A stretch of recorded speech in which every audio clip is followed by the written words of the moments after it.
a los rumiantes, el pasto, lo que le damos de concentrado a los perros, a los gatos, a todas las mascotas que hay en casa, ¿verdad? Entonces, y lo mismo para nosotros. Lo que ingerimos, ese es el vehículo que lleva los nutrientes, el alimento. Y entonces esos nutrientes se convierten ya sea en combustible, que es el ATP, la energía que estuvimos hablando, y pues al final es lo que me va a permitir construir mis propias proteínas, mis propios carbohidratos y los lípidos, ¿no? Entonces, esos combustibles pues son las biomoléculas que ustedes ven acá, proteínas, carbohidratos y lípidos. Hablábamos de los ácidos nucleicos que si se dan cuenta en sitio casi no se mencionan porque esto es más hacia genética, tiene que ver con todo eso. Acá nos dedicamos a los que se van a estar renovando, que vamos a estar utilizando para renovar todo en el organismo. Entonces esas proteínas al final son digeridas hasta llevarla a la mínima expresión que son los aminoácidos. Entonces acá van haciendo ustedes sus flechas, van coloreando, a los que les gusta pintar más, pues pintarán más, y a los menos, pues por lo menos las flechas, el nombre de la proteína, ¿verdad? Eso es importante para que ustedes vean que pasa directo a sangre. Todo lo que son aminoácidos pasa directo a sangre y va a viajar hasta llegar al hígado y luego hacia el resto de tejidos. Acuérdense que el hígado es el responsable de limpiar esa sangre porque puede haber atravesado la barrera intestinal hacia la sangre alguna toxina, algún agente, todo lo que sea extraño hacia el organismo. Y ahí vamos a ver que el digestivo tiene es donde más células de defensa o el sistema inmune está en mayor cantidad protegiendo porque es la vía de mayor ingreso de agentes patológicos y de sustancias extrañas. Entonces, de ahí tenemos los carbohidratos, vean que se degradan hasta llegar a monosacáridos e igualmente va directo la flecha hacia sangre. ¿Sí? Entonces, lo que son proteínas y carbohidratos pasan directo a la sangre, van a hígado, se limpian y luego pasan al resto de la circulación. Y en el caso de los lípidos, pues tenemos eh, que van a formar gliceroles, los ácidos grasos, etcétera, pero la mayoría son moléculas muy pesadas las que se forman y entonces lo que forman kilomicrones y estos son los que van a dar a los vasos linfáticos. Bueno, esos vasos linfáticos son los responsables de captar los lípidos. Y para limpiar lo que ingresó por ahí están los nódulos linfáticos, donde vamos a encontrar células de defensa que van a estar tratando de evitar que ese agente se esparza por todo el sistema. Y los mínimos, los más chiquititos, los de bajo peso molecular, como el glicerol, pues entonces esos sí pasan directamente hacia la sangre, lo que son triglicéridos, esos se van al sistema linfático. Los pequeñitos pasan directo a sangre. ¿Okay? Entonces, los lípidos sí tienen una diferencia de aminoácidos, de monosacáridos. Ellos tienen que pasar primero por sistema linfático y los de bajo peso molecular sí pueden pasar por sangre. Entonces, estas flechas son las que quiero que pinten el sistema linfático del color que ustedes quieran, pero para que se acuerden que es importante, lípidos tiene otro mecanismo de absorción, no solo sangre, como son los monosacáridos y los aminoácidos. ¿Sí? Entonces, y recuerden que en el caso de los que viajan por linfa, pues van a entrar hasta casi llegar, se une el linfático con las venas cavas y por ahí es que van a ingresar los lípidos a la sangre. No sé si hay dudas con esta relación sangre-sistema digestivo o si estamos claros ahí. Si no, ahí terminaríamos esta hoja y me la suben junto con la hoja que vamos a hacer el día de hoy.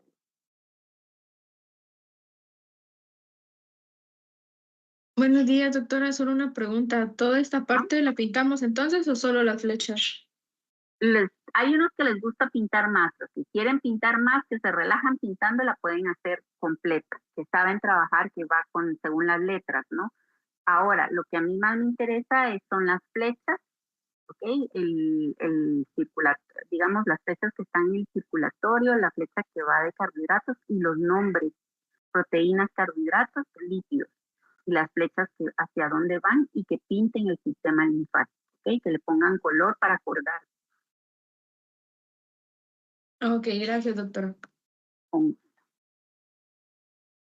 Bueno, entonces de ahí tengo lo que vamos ya a ver hoy, que iniciamos y vamos a estar trabajando el día de hoy y el día lunes, que nos vamos a enfocar mucho para repasar todo lo que es el sistema nervioso que va a manejar o a regular las vísceras. ¿Se acuerdan? Es quienes regulan el tejido, el músculo liso, el cardiovascular y glándulas. Y nuestro sistema digestivo, si se dieron cuenta, ahorita que trabajaron sus dibujos para la tarea, hicieron la parte histológica, pues nuestro sistema digestivo tiene dos capas que son reguladas por la parte involuntaria, que es el encéfalo inferior y lo vamos a ver hoy. Entonces, me interesaba que repasaran y se dieran cuenta de eso y entonces ya sabemos quién va a regular si se trata de músculo liso y glándulas, que es lo que son las capas que posee ese sistema digestivo.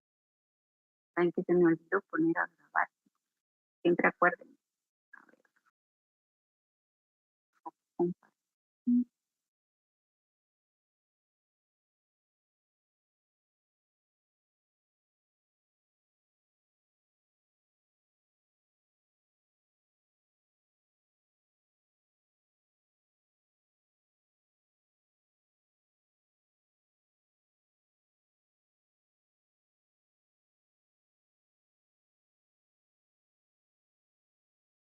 Entonces, el día de hoy, pues nos vamos a enfocar en el aprendizaje de la regulación del funcionamiento del tubo gastrointestinal o digestivo, únicamente, ¿ok? Después vamos a ver ya las glándulas, cómo se regulan, pero hoy es dedicado al tubo digestivo. Y según vamos viendo, no importa si estamos hablando del, del esófago, el esófago tiene una característica que vamos a ver, pero a partir del esófago hasta el final, pues es el mismo tipo de regulación. Y eso es lo que vamos a ver hoy. De ahí, ya según vayamos viendo las diferentes estructuras del tubo digestivo y quienes participan ayudando, entonces vamos a ver la regulación de las glándulas salivales, de la vesícula biliar, quién estimula el hígado para que produzca la bilis y quién estimula el páncreas. ¿Okay? Hoy y el día lunes nos vamos a dedicar al tubo gastrointestinal.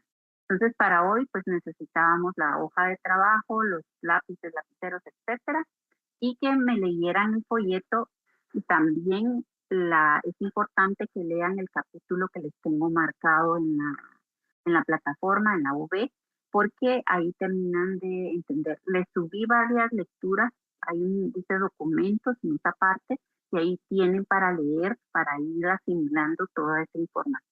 Los que les gusta leer más, pues ahí hay documentos. Les voy a subir algunos videos, pero la información está más que nada en los artículos. Y entonces al terminar me llenan la hoja y la subo.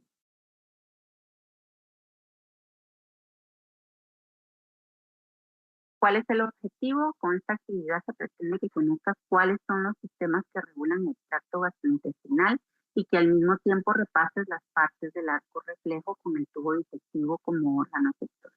Entonces, en todo el semestre no se van a liberar de los arcos reflejos porque lo que estamos viendo son sistemas que trabajan con arcos reflejos.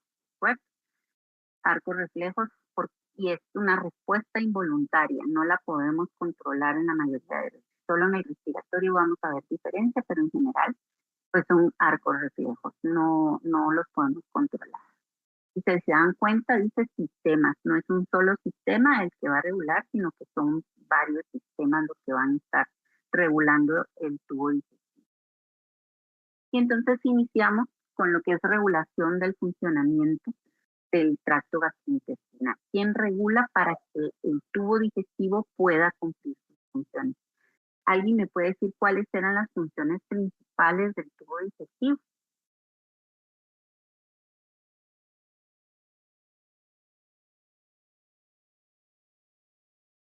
Absorción creo que era una. Ajá, absorción, pero antes de absorber, ¿qué tiene que hacer? Digerir.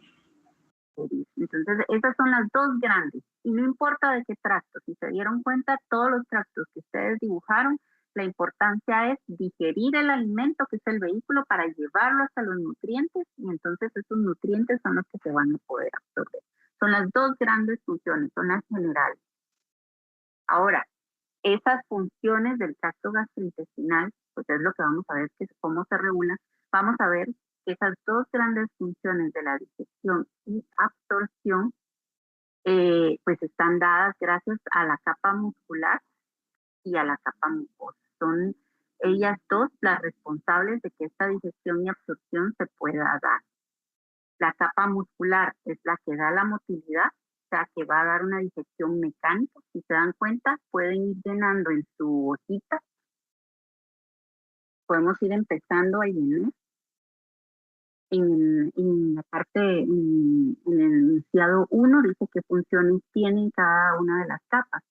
Y entonces, la capa muscular, tanto la circular como la longitudinal, son responsables de la digestión mecánica, ¿okay? Y de mover, trasladar todo el alimento.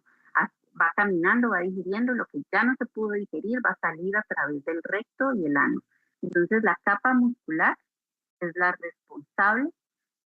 La parte que le toca a ella es digestión mecánica, el peristaltismo para que se mueva todo ese alimento y se vaya degradando hasta que pueda ser absorbido, y eliminar los desechos a través del recto. Y esas capas musculares. La circular, por ejemplo, a la circular le pueden poner específica, que es la de, es un movimiento de segmentación que lo que hace es mover el alimento, forma como salchichas, lo vamos a ver después, y lo que hace es mezclar el alimento con las enzimas, con el jugo intestinal o el jugo gástrico, ¿verdad? Lo está mezclando. Entonces, la circular es la responsable de eso. Y en el caso de la longitudinal, es la responsable del peristaltismo. Eso es lo que le pueden poner a cada uno. Un cuarto, capa muscular. Perdone, doctora, ¿movimiento qué dijo? Peristáltico. No lo conocen, acuérdense de ponerlo al lado con definición para buscar qué es peristaltismo. ¿Okay? El del músculo circular. Ese es el de segmentación. Ah, el circular es segmentación. Bueno, si no se acuerdan de cada palabra, acuérdense de anotarla al lado para buscarla y que no se les olvide. Entonces, la capa muscular responsable de los dos movimientos, segmentación y peristaltismo. La circular es la de segmentación y la longitudinal la de peristaltismo. La ubican ahí. Y la capa mucosa es la responsable de la secreción exócrina del intestino, porque vamos a ver que tiene una secreción endocrina, pero tiene ambas, y la capa mucosa es la responsable tanto de la exocrina que va hacia la luz del intestino y de una secreción endocrina que es la que va también a regular. Entonces vean que son importantísimas, que estén saludables, que estén sanas, que estén funcionales, porque sin esta no hay movimiento, no hay digestión mecánica. Sin la capa mucosa no hay secreciones, tanto endocrinas como exocrinas. Y la exocrina es la responsable de la digestión química, bueno, la digestión glandular. Entonces a la mucosa le ponen que es la responsable tanto de secreción exocrina, que es la que va a ir a dar al medio externo, al lumen, y la endocrina, que es la que va a ir a dar hacia sangre. Entonces vean que sin ellas dos no hay digestión y absorción. Y ya vimos entonces que además de, para que estas dos se puedan llevar a cabo, es la motilidad, necesitan la motilidad, almacenamiento y secreción. ¿Hay alguna duda?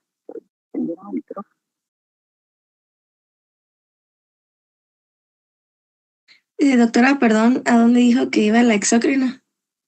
La exocrina, vamos a repasar ahí. ¿Qué quiere decir exocrina?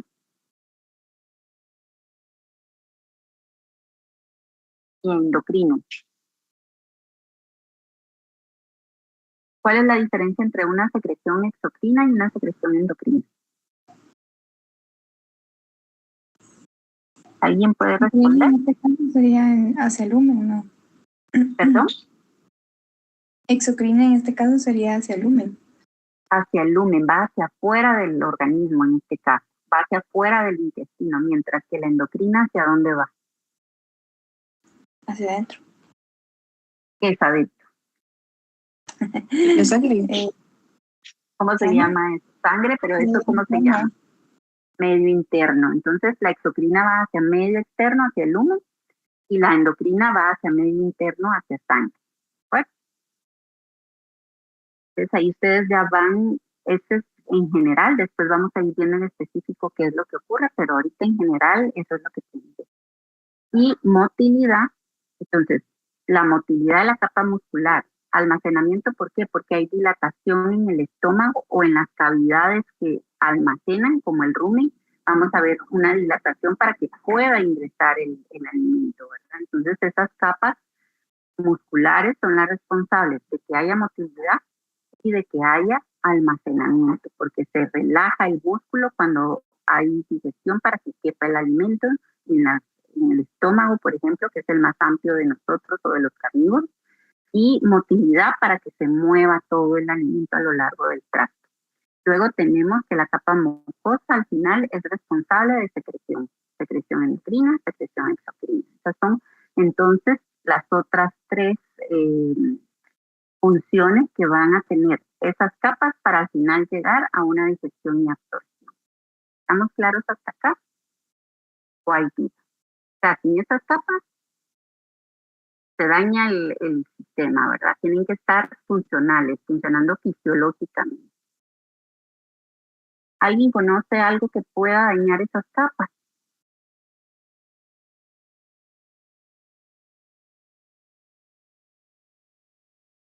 ¿Qué podría dañar esas capas? Estoy segura que Un trauma. podría ser un objeto extraño, ajá. Un objeto extraño, ¿qué más? Una intussuscepción. Una intussuscepción, si hay daño empieza a dejar de irrigarse y empiezan a dañarse las capas. ¿Qué otro? Algo más fácil, que lo ven, bueno, ahora ya no se ve tanto, pero hay zonas donde se ve mucho.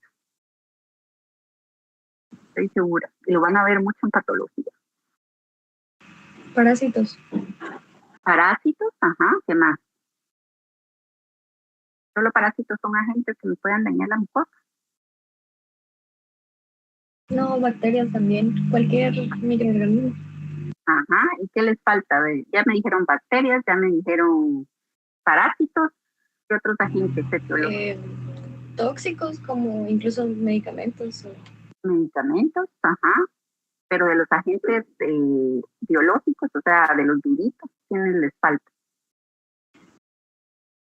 Los virus. Virus. Los virus, moquillo, parvo, hongos también pueden dañar nuestra mucosa, ¿verdad? Entonces, esto tiene que estar sano para poder. Entonces, si empezamos a ver problemas, pues tenemos que empezar a ver qué es lo que lo está causando. Bueno, continuamos. Y entonces, ¿quién va a regular a esas capas? ¿Quién va a ser el responsable de regular esas capas?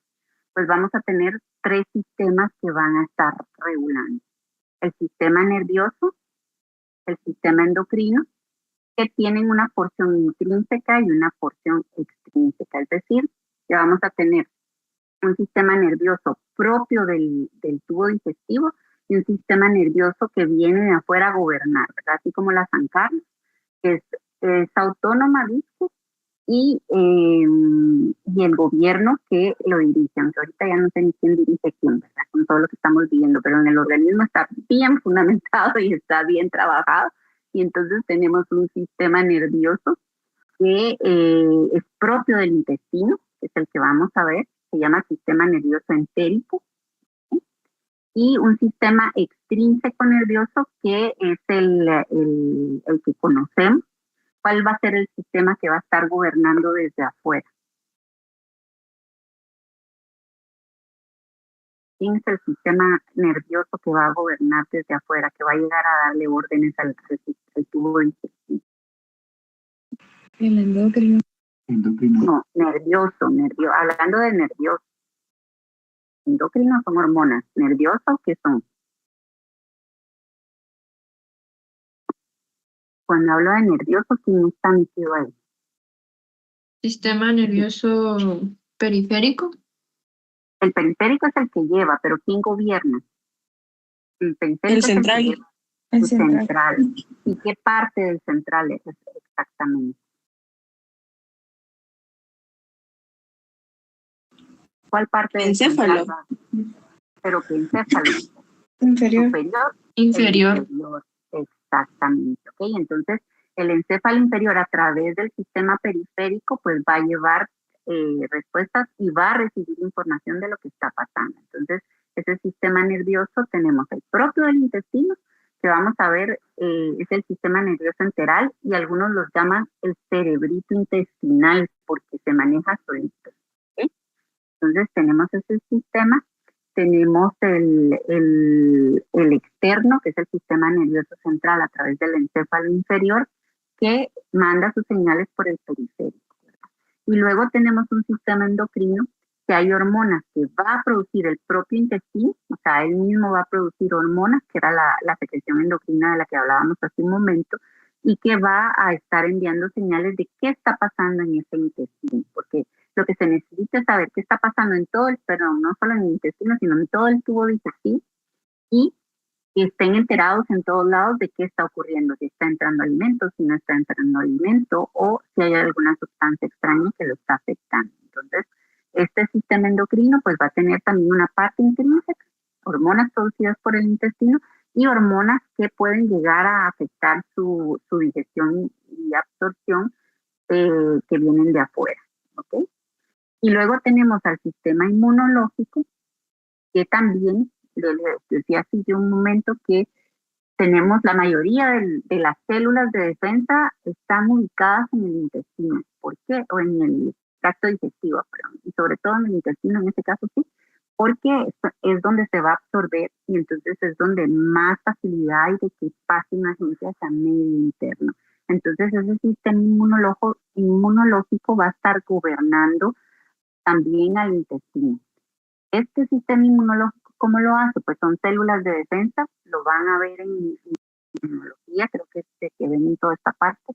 Son células que van a atacar a los agentes, que van a formar memoria, que hay células asesinas que les llaman también ahí, y hay algunas células inflamatorias, estas células inflamatorias que responden a la gente que está llegando, a la toxina que está llegando y producen citoquinas, prostaglandinas, histamina y que van a estimular a los plexos que vimos en histología, van a estar estimulando a la parte nerviosa y a las capas de ese tubo digestivo. ¿Para qué? ¿Qué es lo que van a hacer? ¿Cuál va a ser la idea de estimular el tracto digestivo? ¿Qué ven ustedes en los animales con los síntomas al final cuando hay algo que está atacando el tubo digestivo?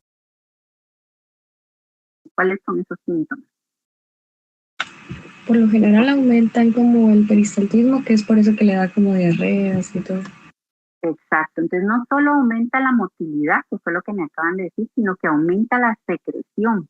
Entonces, al aumentar secreción, ¿qué es lo que está haciendo? Tratando de eliminar el agente que esté ahí, aumentando, diluyéndolo y encima de aumenta el peristaltismo para poder eliminar. Y el resultado, diarrea. Es lo que ustedes van a observar, es lo que el dueño les va a llegar a decir, miren, está con diarrea, ha defecado durante toda la noche y me dejó el apartamento hecho lata, ¿verdad?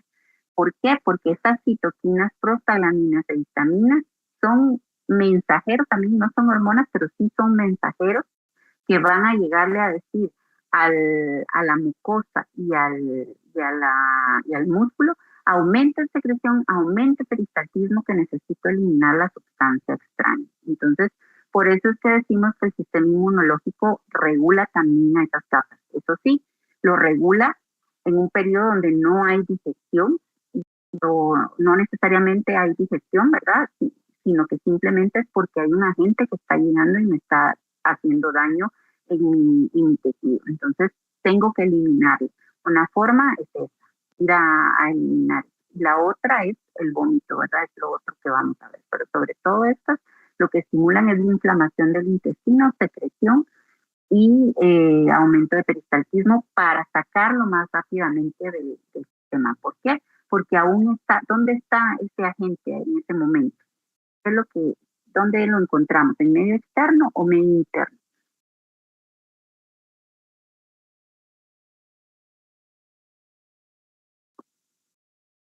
¿Dónde está todavía ese agente? Pues en el inicio empiezan como en el lumen, que sería el medio externo, y ya luego es que buscan cómo meterse.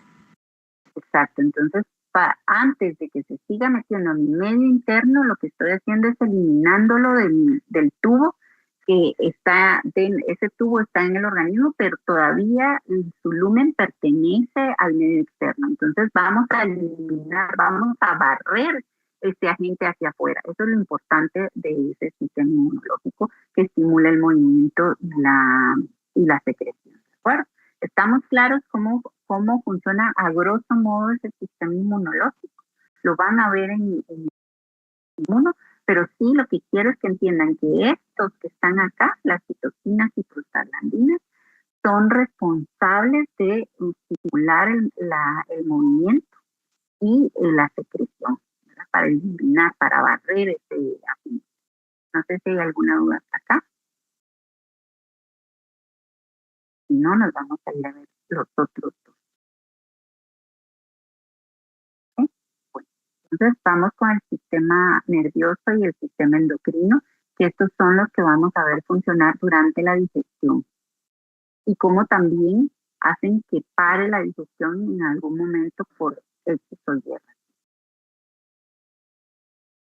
Acá entonces les vuelvo a poner para repasar, porque esto ustedes ya lo pintaron, pero sí que les pongan funciones. A la cerosa es lo que protege. Se mantiene húmeda, es lo que va a proteger todo el resto de capas. Luego tienen el músculo longitudinal, que fue lo que dijimos que era el que daba el peristaltismo, ¿okay? Este músculo. Luego tenemos el plexo mientérico, que es el responsable de regular al músculo longitudinal y al músculo circular. ¿Okay? Es un plexo mientérico, está formado en neuronas, vamos a ver ahorita cómo funciona, y él es el responsable de que al final se dé el movimiento del músculo liso, de las dos capas de músculo liso. Músculo circular, dijimos que es el responsable del movimiento, pero del movimiento de segmentación, de mezcla. ¿Sí? Se pueden llamar de las dos formas, segmentación o mezcla. Y luego tienen el plexo profundo, que también ayuda al movimiento, el plexo submucoso, que es el responsable de estimular a la mucosa para que haya secreción. Esa es la función del plexo submucoso, estimular a las glándulas que están en la mucosa. Y por último, tenemos la mucosa,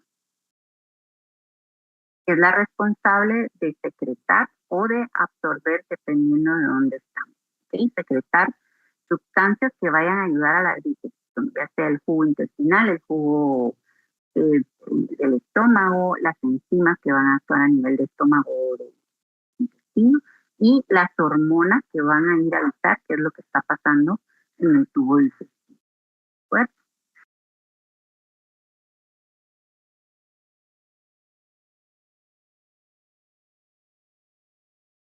Y entonces tenemos que recordar, vamos a hablar primero del Heisenberg. Doctor, una pregunta, ¿cuál era la función del plexo terciario? ¿Dónde está? Ahí. Este es parte del plexo mientérico. Le ponen un montón de nombres porque tienen diferente distribución, pero al final lo que hacen es ayudar a la motilidad. Tómenlo como uno solo. ¿Okay? Porque hablamos más del mientérico y del submucoso, el que vamos a estar hablando. Este es el que me interesa, plexo submucoso, plexo mientérico, el músculo circular, el músculo longitudinal, la mucosa y el plexo submuco. ¿Okay? Esos son los que tienen que tener claros, porque son los que vamos a estar trabajando. Los demás cumplen también función nerviosa, pero son cosas muy pequeñas, donde no me voy a detener porque si no, no terminamos nunca el digestivo. Ya vieron que duramos 8 semanas con él. ¿Ok? Si están interesados, lo encuentran en los artículos y en el texto.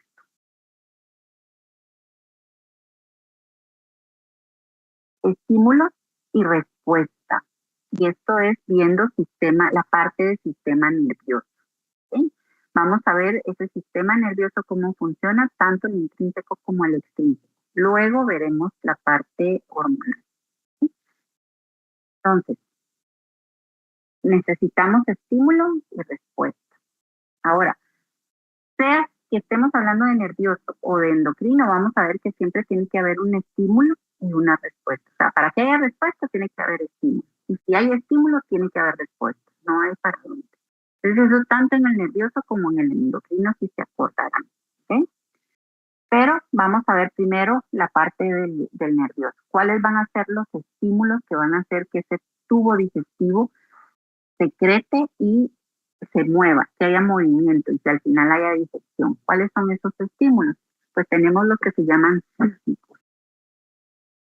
Pónganse en el lugar del animal, ustedes ahorita, y entonces esos estímulos psíquicos son recuerdos, es decir, que ustedes ya saben cómo huelen cuando están cocinando los huevitos, cómo huele cuando están cocinando el bistec, cómo huele cuando les están haciendo la lasaña, lo que ustedes coman, ¿verdad? Mariscos si les gustan, lo que sea, ustedes tienen el recuerdo de a qué huele y eso está en la memoria. ¿Okay? Entonces, esa memoria estimula también al encéfalo inferior, es un estímulo para el encéfalo inferior. ¿Sí? Estamos hablando del extrínseco. Aquí, este es sobre todo, este va a regular de lo que está pasando en el medio externo, si se acuerdan. Son todo lo que captan mis sentidos, igual en el animal. Los psíquicos van a hacer todo lo que capten mis sentidos. Y lo otro es que son la información de los sentidos, ¿no? Recuerdos e información de los sentidos. ¿Se acuerdan? De esos estímulos que son los que entran por vista, oído, olfato, el gusto, porque acuérdense que lo que está en la boca está en medio externo. Entonces todos esos se consideran psíquicos. Son todos antes de que el alimento llegue a el tubo digestivo. ¿Igual? Entonces son psíquicos. Son los 5 sentidos más la memoria de lo que tenemos. Esos son los estímulos psíquicos. Es decir, que si yo estoy aquí sentadita y en la cocina empiezan a cocinar o mi perro está aquí, ustedes no se imaginan, solo oyen los trastos que se está cocinando en la cocina, y me imagino que con ustedes pasan. Ellos ya tienen la memoria de que cuando hay sonido ahí, hay comida. Y entonces están pendientes de qué se va a caer. Entonces, eso es parte de los recuerdos. Alimento. ¿Qué quiere decir esto? Esto es cuando ya el alimento está en el tubo digestivo. Vean que hago la diferencia con la boca, porque la boca no es parte del tubo digestivo. Entonces, el alimento se considera ese estímulo del alimento hasta que ya entró a esófago y empezó a caminar por todo el tubo digestivo. Sí tenemos claro la diferencia de un estímulo psíquico y del estímulo ya por el alimento. El alimento lo que ¿Lo podría repetir, porfis? Sí. Los psíquicos son todos aquellos los que el alimento está fuera del tubo digestivo. Es decir, ahí incluyo lo que veo, lo que huelo, lo que oigo, etc. ¿Okay? Y los estímulos recibidos por el alimento es cuando ya está en el tubo y entonces el tubo detecta cantidad porque se está distendiendo el tubo, la composición de ese alimento. Vamos a ver después que según va pasando por el tubo se va detectando si son proteínas, si son carbohidratos, si son lípidos, si son todos, ¿verdad? Lo que está entrando, y dependiendo de eso va a haber una respuesta. La osmolaridad que hay en ese alimento, ¿a qué osmolaridad viene? El pH de ese bolo alimenticio al final, porque ya lo vamos viendo como bol y quimo. Entonces, psíquicos, todo lo que me está captando del medio que me rodea. Mejor en vez de decir medio externo, el medio que me rodea. Y el alimento es porque ya está en el tubo digestivo. Permítanme, se me está acabando la vacía.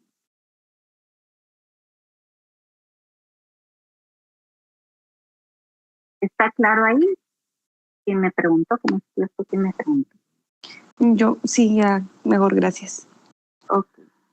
¿Alguien más tiene duda entre físico y que el alimento esté en el tubo? Ahí.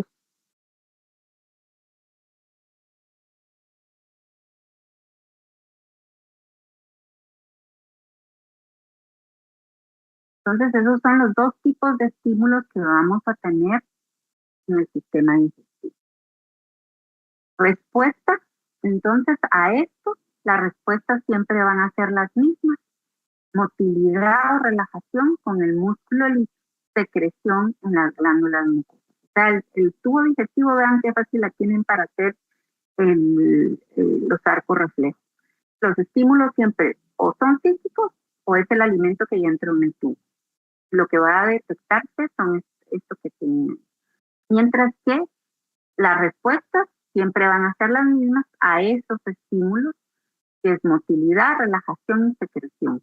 Motilidad y relajación está siendo estimulado el músculo liso y la secreción, las glándulas de la mucosa, ya sea para una secreción exocrina o para una secreción endocrina.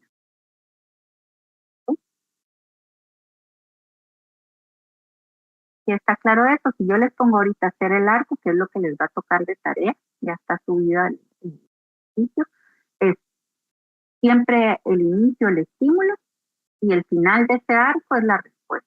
Y en este caso, la respuesta está en el músculo liso y en las glándulas mucosas, en la mucosa.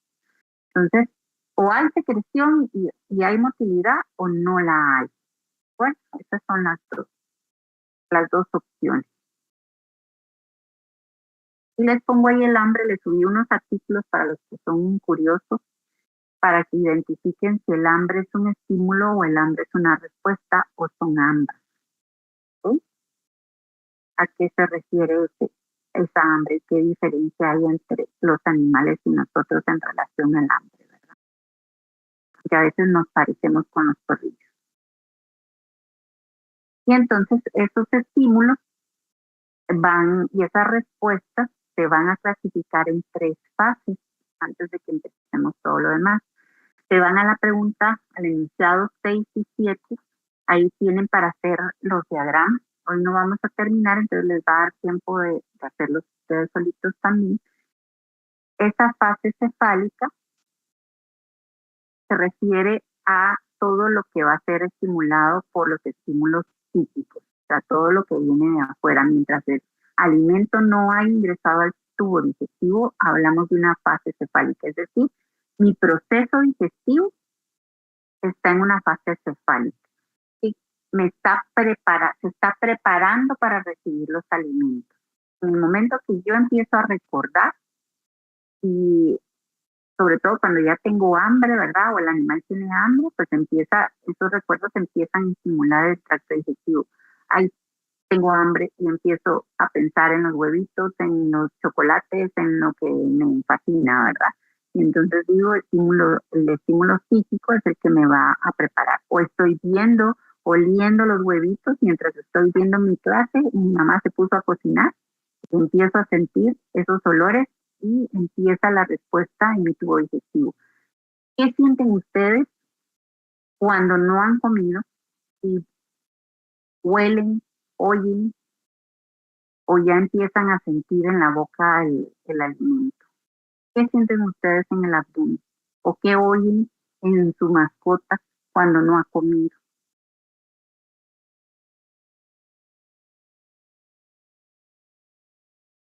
Hasta se oye a veces cuando alguien no ha comido. ¿Qué es lo que provoca esos sonidos?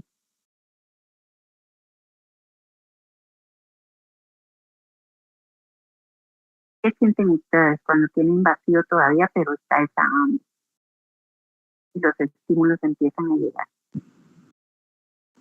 Gorgorino.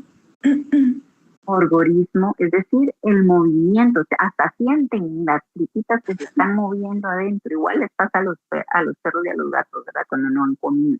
Ese movimiento y el ruido que oyen es el movimiento que está haciendo presión sobre los líquidos y se oye brum, ese líquido que se está liberando ya. Entonces esa es la fase cefálica, se está preparando para la digestión. Estamos en una fase de preparación que está dada por estímulos físicos. Bueno, luego tienen la fase gástrica, que son estímulos por la llegada del alimento al estómago. Estamos hablando en este caso de que ya el alimento está dentro del tubo digestivo y está llegando al estómago. Entonces vamos a hablar de una fase gástrica cuando el alimento está estimulando porque llegó al estómago. Bueno, y eso es que están viendo ahí que los receptores que están captando esa información, que están detectando la distensión del estómago o del intestino, la composición, si es mucha grasa, si comieron solo chicharrones, si comieron un lomito, si comieron un chocolate, y el pH que se está dando tanto por el alimento que está ingresando como por los jugos que se están secretando en el estómago. Ustedes buscaron el pH a la hora de hacer su tarea y se dieron cuenta que no es el mismo pH para el estómago, no es el mismo pH para los preestómagos en los rumiantes y no es el mismo pH en el intestino. Que las enzimas de cada área trabajan a diferente pH. ¿Okay? Entonces en la fase gástrica el estímulo ya es el alimento en el estómago. Y en la fase duodenal es cuando ya el alimento llegó al intestino. A eso se refiere fase duodenal. El estímulo lo va a dar el alimento, la llegada del alimento al intestino. Igual vuelve a medir lo mismo, distensión, composición de pH, composición del alimento, pH y la osmolaridad de ese alimento. ¿Okay? Entonces, los estímulos que vimos antes, estos estímulos físicos y del alimento como tal, son los que me dan las diferentes fases. Fase cefálica son estímulos físicos, fase gástrica la llegada del alimento al estómago y la fase duodenal es la llegada del alimento al duodeno. Entonces en la fase, en el grado 6, lo que les pido es que hagan un diagrama comparando la fase cefálica con la fase gástrica, y en el segundo faltó la palabra duodenal, 17.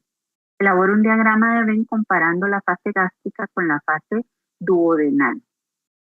Y ahí les digo mínimo cuántas cosas quiero en cada una.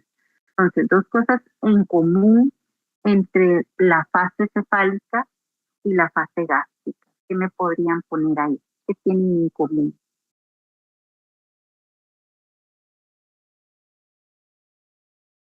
Que dependen de un estímulo. Dependen de un estímulo, ajá. ¿Y cuál va a ser la respuesta? Sea físico o sea el alimento. ¿Cuál es la respuesta siempre? Entre la fase cefálica y la gástrica. No importando si el alimento está afuera o el alimento está dentro, ¿cuál va a ser la respuesta siempre? Va a haber motilidad, relajación y una secreción.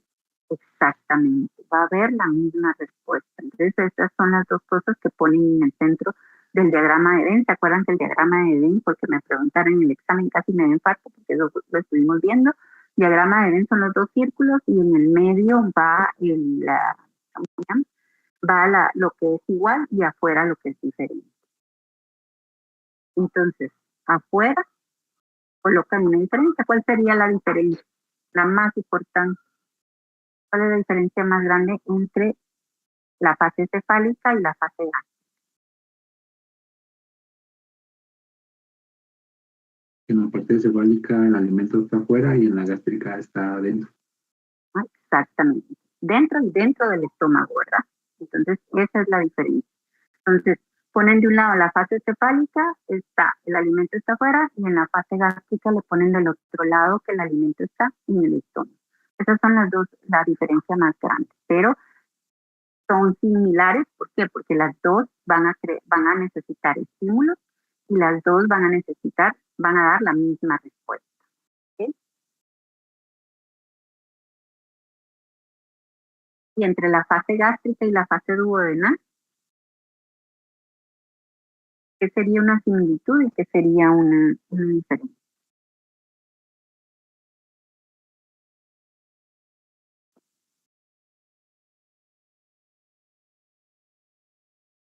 ¿Qué les ocurre ahí?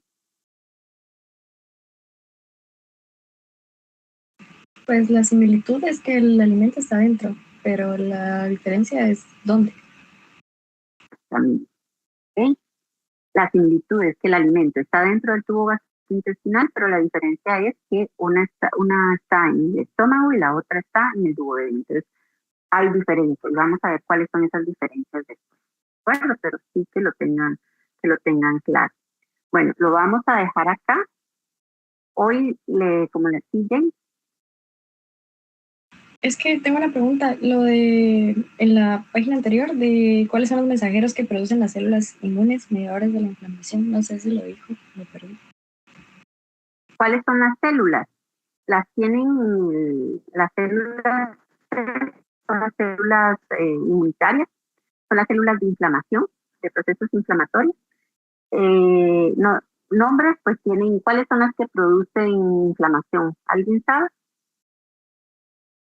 De las células blancas. Los macrófagos, ¿no? Macrófagos, neutrófilos, si no estoy mal, también producen, si no estoy mal, ¿ok? Tendría que revisar, pero en general son las células blancas, ¿de acuerdo? Y sobre todo las que van a estar degradando. Neutrófilos comen cosas pequeñas y los grandes, pues, ingieren lo más grande, ¿verdad? Los macrófagos. Y todas al final producen productos de inflamación que son las citoquinas y las prostaglandinas y el pues, Doctora, perdón, entonces los mensajeros serían las células que ahorita mencionó. Y las citoquinas, no, pues, las células no son unos mensajeros, los mensajeros son las citoquinas, prostaglandinas y ok. glaminas. ¿Okay? Acuérdense que trabajan muy parecido a las hormonas, solo que no se les llaman hormonas porque no no cumplen con todas las características de una hormona, que fue lo que les dio la doctora Castro el semestre pasado. Pero son mensajeros al final de cuentas. Llevan la Doctora, información. hay otra pregunta, disculpe. En la pregunta 3, donde señala las capas donde actúan, sería mucosa y la capa muscular. La 3 señala la imagen arriba con una flecha verde, las capas sobre las que actúan los productos de inflamación de las células inmunes. Exactamente. Van a actuar sobre la mucosa y sobre las capas musculares. ¿Por qué? Porque provocan movimiento y estimulan, ¿cómo se llama esto? La secreción. Pues, y no se olviden de colocarle el medio interno y el medio externo. ¿Todos tienen claro dónde va el medio interno y dónde va el medio externo?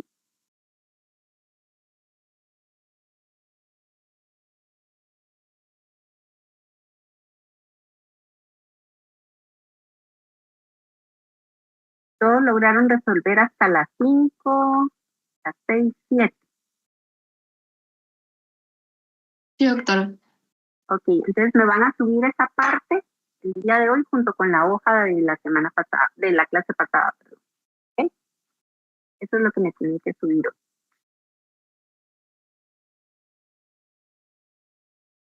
Bueno, si no hay más dudas, ahí lo dejamos. ¿Se acuerdan que hoy se abre el ejercicio de la semana?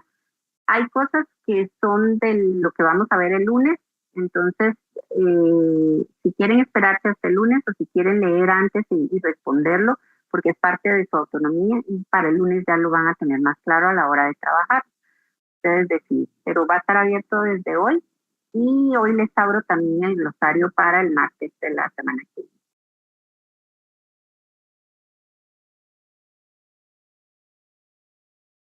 Doctora, yo tengo una duda en el inciso 5. Ajá. No lo tengo, no sé cuál es. ¿Cuáles No son lo las escucho. respuestas que se dan en las capas musculares y mucosas? ¿Cuáles son las respuestas?